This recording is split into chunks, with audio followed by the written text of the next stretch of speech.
ঢেকিয়াজুলি উত্তৰ পূৰ্বাঞ্চল ইষ্টেমাৰ আজি অন্তিম দিন। আজি অন্তিম দুৱাত উত্তৰ পূৰ্বাঞ্চলৰ বিভিন্ন ৰাজ্যৰ লগতে অসমৰ ৩০ লাখতকৈ অধিক লোক উপস্থিত আছিল বুলি অনুমান কৰা হৈছে। শান্তি সম্প্ৰীতি ভাতৃত্ববোধৰ কাৰণেই দোৱা হয়। অপসংস্কাৰ বেয়া কৰ্মৰ বিৰুদ্ধে দোৱা হয়। পৃথিৱীৰ পৰা অপায় অমংগল দূৰ হোৱাৰ কাৰণেই দোৱা হয়। মুঠতে এখন নিকা আৰু শুদ্ধ সমাজ গঢ়াৰ লগতে পূৰ্বতে কৰি অহা ভুলৰ ক্ষমা বিচাৰি আল্লাহৰ ওচৰত দোৱা বিচাৰে। খুব সুন্দৰ, বেয়া ভাল বেয়াৰ মাজতে আছে। মনটো দুখ লাগে, বহুত দিন কাম কৰাৰ পিছত আজি গুচি যাব ইষ্টেমা। যি নহওক আল্লাহ লাখ লাখ শুক্ৰিয়া, আজি লাখ লাখ মানুহ হৈছে, প্ৰায় 30 লক্ষাধিক লোক হৈছে বুলি আমাৰ ধাৰণা হৈছে। মানুহ আহি আছে, গৈ আছে। তো যি নহওক আমাৰ এটাই কথা যে ইষ্টেমা কিহৰ কাৰণে হয়। ইষ্টেমাত কিছুমান মানুহৰ প্ৰশ্ন থাকে।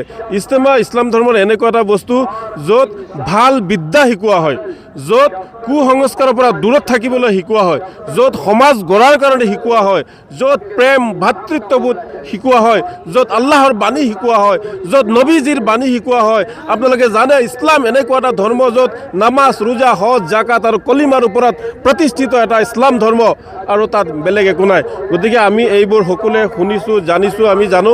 গতিকে আমি এতিয়া এটাই কাম কৰিব লাগে, এই ইষ্টেমাৰ পৰা গৈ আমি সকলোৱে আমি ভাল কাম কৰিব লাগে, নামাজ পঢ়িব লাগে, ৰোজা ৰাখিব লাগে। আমি কাৰো ক্ষতি কৰিব নালাগে, আমি কাৰো অন্যায় কৰিব নালাগে। আমি সকলো জাতি জনগোষ্ঠীৰ লোকৰ লগত মিলি আমি থাকিব লাগে। যেনেকৈ এই ইষ্টেমাটো বেছিভাগ মাটি হিন্দু মানুহৰ, তেওঁলোকক আজি আপোনালোকৰ জৰিয়তে ধন্যবাদ জ্ঞাপন কৰিছোঁ, কৃতজ্ঞতা জ্ঞাপন কৰিছোঁ যে এই ইষ্টেমা আয়োজন কৰাৰ কাৰণে তেওঁলোকে আমাক ভূমি দি সহায় কৰিছে, তেওঁলোকে শ্ৰমদান কৰিছে, বিভিন্ন ধৰণে তেওঁলোকে সহায় সহযোগ কৰিছে।